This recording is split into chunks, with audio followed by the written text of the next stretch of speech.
Hey guys, Sean here. Welcome to the F1 Word and to the preview for the 2021 US Grand Prix. And oh my days, am I looking forward to this one. Like, honestly, it's so great to see F1 back across the pond for the first time since Brazil 2019. I don't know why that gets me excited. It just does. Maybe because it makes the sport feel a little bit more international or something weird like that. I don't know. Although I have to say, I do love the Circuit of the Americas. So maybe that's why. That and the fact it was a US Grand Prix video in 2017 that first blew up this channel. So perhaps that plays a part. Bias. Disgraceful. But anyway, let's kick things off with the usual round of track stats and everything that follows.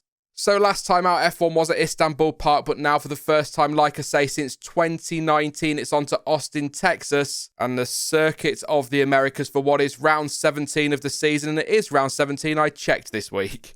A lap of COTA runs for a total of 5.513 kilometres, or if you would prefer that in miles, that is 3.426, and consists of 20 corners. That is 11 to the left, and obviously therefore 9 to the right. And when it comes to the race on Sunday, we should see a total of 56 racing laps. There will be, surprise, surprise, 2 DRS zones to help with overtaking in Austin. The first runs down that long straight between turns 11 and 12, with the second one running down the start-finish straight as you'd expect. And the detection points for those zones, by the way, are about halfway between turns 10 and 11 for the first one, and just before turn 19 for the second one. The race lap record is held by Charles Leclerc, who popped in a 136.169 last time out, but the fastest ever F1 lap of the circuit is a 132.029, and that was set by Valtteri Bottas in 2019 on his way to pole position. And on the subject of 2019, Bottas not only took pole, but he also went on to win the race following a great late scrap with his teammate, the Finn trying a move around the outside of Lewis Hamilton at turn 12 on lap 51, but was squeezed wide or pushed wide, whichever way you want to define it. However, one lap later, Bottas got the move done well ahead of the same corner. Max Verstappen, by the way, took the final step on the podium, and the top 3 drivers were more than 52 seconds clear of 4th place Charles Leclerc. Absolutely dominant. But of course, the big story from that race was that despite finishing behind his, let's say, title rival, not that it was ever really that close to be fair, P2 was enough for Hamilton to secure his 6th World Championship title with 2 races to spare. I suspect it might be a little bit closer this season.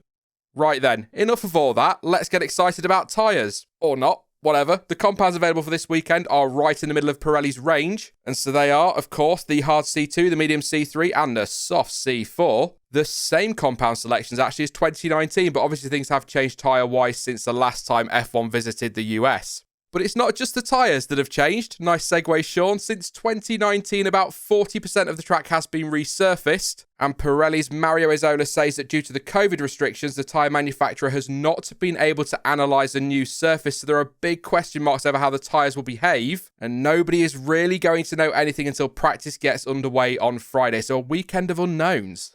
There are also some big concerns about some of the bumps around the circuit, but a little bit more on that later in the video. Strategy-wise, it was a 2-stopper in 2019, the winning strategy anyway, with Bottas going from the mediums to the hards and back to the mediums, whereas Hamilton in P2 only stopped once, going from medium to hard. Clearly then, both strategies can work, and we'll probably see a mixture again this time around. And the pit lane lost time, according to Mercedes, for those who are interested in that sort of thing, is just shy of 25 seconds without stopping. So add a 2 or 3 second stop to that, and that should give you an idea as to how much time will be lost in the pit lane. Then again, Mercedes have that information on their website, and then I watch Sky on Sunday and it tells me something completely different. But that's what Mercedes say anyway.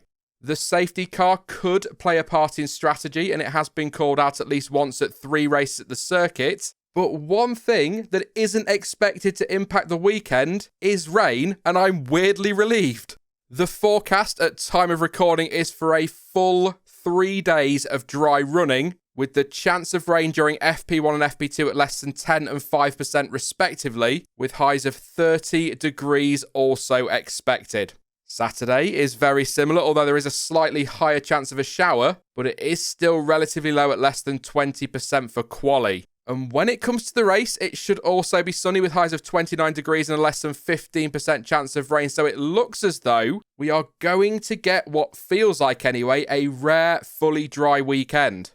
And let's have a look at the schedule before I move on. And here in the UK, it is going to be a late one, and that is not a complaint, by the way. I have genuinely missed the late night, evening and early morning races over the last 18 months or so. So I am totally happy with some late sessions for a change. And if you're watching in the US, you're probably happy to have some racing at sociable times in F1. So win-win.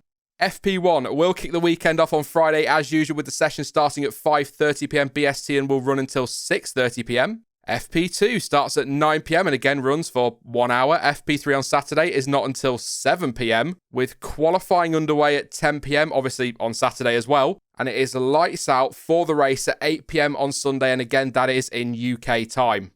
Still to come, I'll run through some fast facts and make my usual round of probably horrendous predictions, but first it's time to run through a few things to note ahead of this weekend. First up, concerns have been raised over recent weeks about the bumpy nature of the Circuit of the Americas track. They are something that have been pretty much an ever-present, let's say, feature of the track, and were a major talking point and concern when MotoGP visited the venue earlier this month. As a result, Michael Massey contacted the circuit and requested that work be done to improve the situation. That work has been carried out, with the circuit grinding the bumps to try and help make the surface a bit more even. And Pirelli's press release, by the way, states that some depressions in the asphalt between turns 2 and 3, as well as near turns 4, 6, 10 and 14 have been fixed using a process known as milling.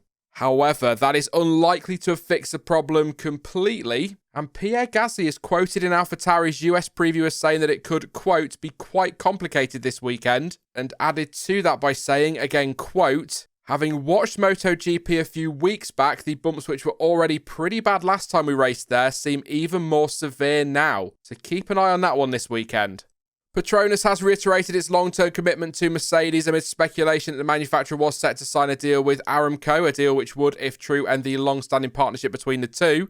The rumours cropped up last weekend claiming that Aramco would become the team's new title sponsor for next season, despite Petronas signing an extension with Mercedes which is believed to run until the end of 2025. But a statement from Petronas on the claim says, quote, last year we extended our partnership for another multi-year cycle, and we are proud to continue to be working together to deliver cutting-edge performance. So they obviously want to continue that. I usually do try to avoid rumours, to be fair, in these previews, but I did think that was worth covering very quickly. But whilst we are on the subject of gossip and speculation, at time of recording there has been no news on the rumoured Andretti Sauber buyout. And according to an article by Racer, which is linked below, an announcement is not expected this weekend, and talks around any potential buyouts have been extended to, quote, an undefined point beyond the COTA race. I don't know why, but that line makes me a little bit pessimistic. Anyway, as ever, watch this space on that one. And finally for this part, Red Bull and AlphaTauri will once again run with tweaked liveries this weekend, although the changes won't be quite as drastic as the Honda tribute livery that featured in Turkey. Instead, and get ready for this pronunciation, both teams will run Acura, the name of Honda's marquee North American high-performance brand, on the rear wings of their cars, as well as on driver suits and on helmet visors. This weekend will also mark the first time in 14 years that the brand's name has appeared in F1. Elsewhere, Williams will run MEI rigging and crafting branding on its engine cover fins in Austin after announcing the company, which is a portfolio company of Duralton Capital, as an official regional partner. I know, right? And if that doesn't add to your excitement for this weekend, I don't know what will. Moving on, let's have a look then at some fast facts which have once again been provided by Lights Out Blog. And if you are, like me, a little bit too interested in stats, then you can check out their website by following the link in the description down below. Some great stuff over there. Since debuting on the calendar back in 2012, the Circuit of the Americas has hosted a total of 8 F1 races. From those 8, 4 different drivers have taken victory, with Lewis Hamilton grabbing the first and, as already covered, Valtteri Bottas taking the most recent win. The other 2, by the way, are Sebastian Vettel, who won in 2013, and Kimi Raikkonen in 2018. Lewis Hamilton holds the record for the most wins at the track, with 5, and won every single race between 2014 and 2017. Races at the track have been won from pole 4 times, and there is yet to be a race at COTA where the pole sitter has failed to make it onto the podium. And 640,000 cubic meters of materials were used to construct the track, with the circuit costing $400 million to construct, with a workforce of around 1,700 people. God, I love stats. Anyway, time for some predictions then. Once again, I'm going to give you 2 lots this week, safe and bold, which is not the type of a new wash powder, just to try and make them a bit more interesting. What am I on about? Anyway, as always, if you disagree with my picks, which quite frankly you probably should, then you can let me know yours in the comment section down below. Let's start with safe predictions, and in all honesty, these pretty much make themselves. Unless we get some sort of drama, the fight is likely to be between Hamilton and Verstappen. Even if Bottas and Perez are right up there, they are going to be asked to hop out of the way of their teammates. That, of course, doesn't mean they can't play a part or won't play a part, as we saw from Checo in Turkey, but you get my point. This is historically a Mercedes track, and they have won all but 3 races since 2012, and even the 2012 race that they didn't win, Hamilton won for McLaren, powered by Mercedes. That said, and as we've seen so many times this season, historical form means absolutely nothing because the top 2 teams are so close. Also, Verstappen has gone well at COTA in the past too, so it's not even really as cut and dry as Mercedes have won X number of races at the track. That said, Mercedes do seem to have the upper hand in terms of power right now, and given how long the straight is between turns 11 and 12, and the fact that it's probably the best overtaking spot, they could be looking very good.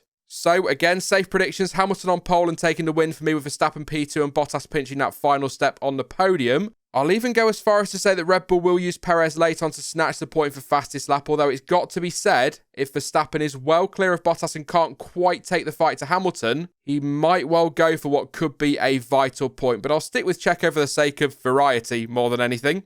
As for some bolder predictions, I'm going to put McLaren and Ferrari down as podium outsiders, which probably isn't all that bold. But if we get some chaos or some drama at the front, I fancy Charles Leclerc for a surprise win. I was so close to that one in Turkey, but he didn't win the race and I picked Sainz anyway. So really, actually not that close at all.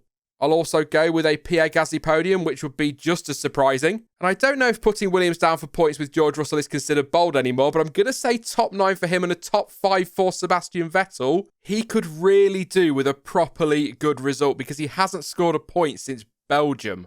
And last but by no means least is my one to watch, and for once I am going with a whole team, and this time it's Haas. I'll be honest, I don't really know what we'll be watching exactly, but seeing as it is the team's home race, and it's unlikely there'll be too much for them to get too excited about between now and the end of the season, I hope they can make the most of what is officially their home Grand Prix weekend. I know you're going to be in the comments already going, and they're not really an American team, Sean, but they are officially. So let's just say that Mick Schumacher sticks his car into Q2 again.